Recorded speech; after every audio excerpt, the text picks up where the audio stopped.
ನಮಸ್ತೆ. ಎರಡನೇ ನವರಾತ್ರಿಯ ದಿನದ ಶುಭಾಶಯಗಳು. ಎರಡನೇ ದಿನದಲ್ಲಿ ಬ್ರಹ್ಮಚಾರಿಣಿಯ ಕತೆ ಬರುತ್ತದೆ.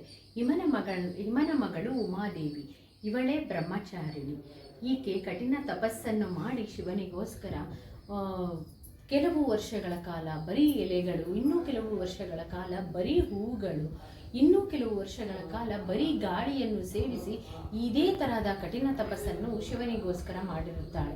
ಈ ಕಠಿಣ ತಪಸ್ಸನ್ನು ಮಾಡಿದ ಕಾರಣದಿಂದ ಈಕೆಯನ್ನು ತಪಶ್ಚಾರಿಣಿ ಅಥವಾ ಬ್ರಹ್ಮಚಾರಿಣಿ ಅಂತ ಕೂಡ ಕರೆಯಲಾಗುತ್ತದೆ.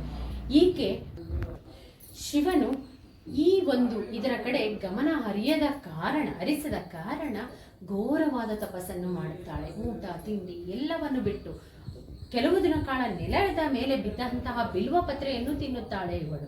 ಕೆಲವು ವರ್ಷಗಳ ಕಾಲ ಯಾವುದೇ ಕಾರಣದಿಂದ ಶಿವ ಅವಳ ಕಡೆ ಗಮನ ಹರಿಸದೇ ಇರುವುದರಿಂದ ಈಕೆಯು ಕಠಿಣ ತಪಸ್ಸನ್ನು ಮಾಡುತ್ತಾಳೆ. ಬ್ರಹ್ಮದೇವನ ಮೊರೆ ಹೋಗುತ್ತಾಳೆ. ಆಗ ಬ್ರಹ್ಮದೇವನು ಪ್ರತ್ಯಕ್ಷವಾಗಿ, ನಿನಗೆ ಶಿವನು ಸಿಕ್ಕೇ ಸಿಗುತ್ತಾನೆ, ನಿನ್ನನ್ನು ಸೇರುತ್ತಾನೆ ಎಂದಾಗ ಅವಳಿಗೆ ನಿಮ್ಮ ತಂದೆ ತಾಯಿಯಲ್ಲಿಗೆ ಹೋಗು, ನೀನು ಅವನು ಬಂದೇ ಬರುತ್ತಾನೆ ಅಂತ ಹೇಳ್ತಾಳೆ. ಚಂದ್ರಮೌಳೇಶ್ವರನು ನಿನ್ನನ್ನು ಮದುವೆ ಆಗುತ್ತಾನೆ ಅಂತ ಹೇಳ್ತಾಳೆ. ಆಗ ಅವಳಿಗೆ ತಂದೆ ತಾಯಿಯನ್ನು ಸೇರುತ್ತಾಳೆ. ಕೊನೆ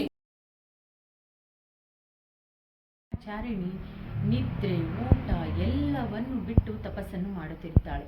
ಆ ಬ್ರಹ್ಮಚಾರಿಣಿಯ ಉಮಾದೇವಿಯ ತಾಯಿ ಮೀನಾದೇವಿಗೆ ತುಂಬ ದುಃಖವಾಗುತ್ತದೆ, ನನ್ನ ಮಗಳು ಹೀಗೆ ಮಾಡುತ್ತಿದ್ದಾಳೆಂದು.